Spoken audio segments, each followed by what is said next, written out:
more or less. We have reduced eating to sitting alone and shoveling it in. Now this one here might get me in really big trouble.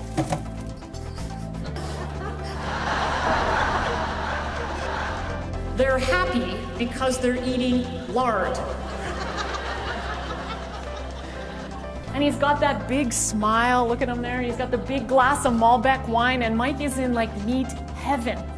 Now, notice the size of the vegetable. So I found this picture and sent it to him one day and said, I think I found the perfect wine glass for you. So at the beginning of the day, you might look a little bit like this. You're clinging on for dear life, thinking, oh man, I can't make it. I don't know if I'm ready for this day. And at the end of the day, you might look a little bit like this.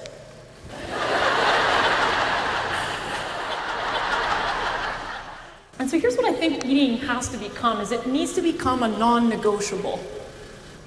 Because often the first thing to go as soon as we get busy is eating well and exercise. The two probably most important things in terms of coping with stress and keeping ourselves healthy and resilient.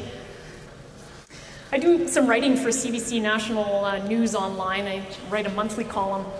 And one of my tips said, ditch the cooking channel. And the purpose of why I say ditch the cooking channel and get over gourmet is that I think it intimidates most of us. A good solid meal doesn't have to take you more than 20 minutes to cook. And so if you look at that picture and you look at the guy on the very end there, that gentleman was 77. I took the picture. He was above me, progressing up that slope faster than myself. And so if you think, oh man, this is what aging has to look like, and you're dragging your butt into work every day, or you're feeling like you just don't have the health and stamina that you want, you can choose that. If your family has 3, 4, or 5 meals per week together, your kid is 50% less likely to abuse alcohol and drugs. We also see that if your family is eating together, you have decreased prevalence of being overweight, and your kids growing up overweight, and also decreased risk of things like eating disorders, anorexia, bulimia, and unhealthy weight control practices that are so prevalent that I see day to day in my practice as a dietitian. If you were going to have a head made out of anything, Mr. Potato Head had it right. Because our brain runs exclusively on carbohydrate. It will never run on protein, never has, never will. So what Mick Jagger actually meant when he was singing the song I Can't Get No Satisfaction was that he was on a low-carb diet. And he was really looking for some energy. So how many gorgers do we have in the room? Anyone? Okay, yeah. All right. How many grazers do we have in the room? Okay. And some of you are like, I don't know, I'm kind of in between. Sure. Now I want to ask you, which one is actually best when it comes to nutritional health? If you think that maybe eating like a gorger would be preferred, raise your hand. What about how many people would say a grazer would be preferred? Okay. I'm going to challenge you to think about the fact that both of them could be correct. So let's take a little vote here. So how many people would consider, if you had to pick your favorite part of supper, would you be considered a carb junkie? Yeah. Woo! Okay, we've got some carb junkies in the room. What about the protein people, the meatitarians? I heard a little woo. There was a couple of the guys.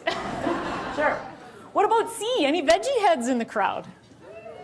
Okay, I'm always impressed by the veggie heads. I sincerely wish I could pick that one.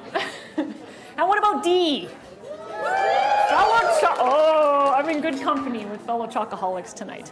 So if you ate anything, I'm going to give you 2 points. This means if you were in the coffee room earlier today and there was like a dried up Nanaimo bar from a week ago and you ate that, I'm still going to give you points.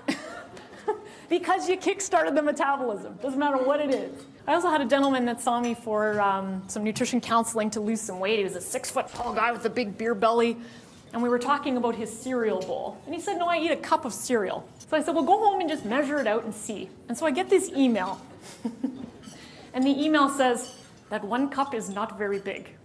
Period. Eat here and get gas.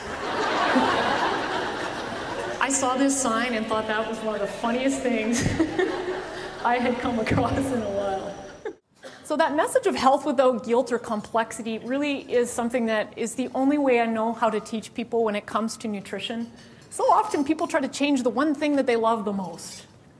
And it's like if you keep that and make changes around it elsewhere, it's so much easier.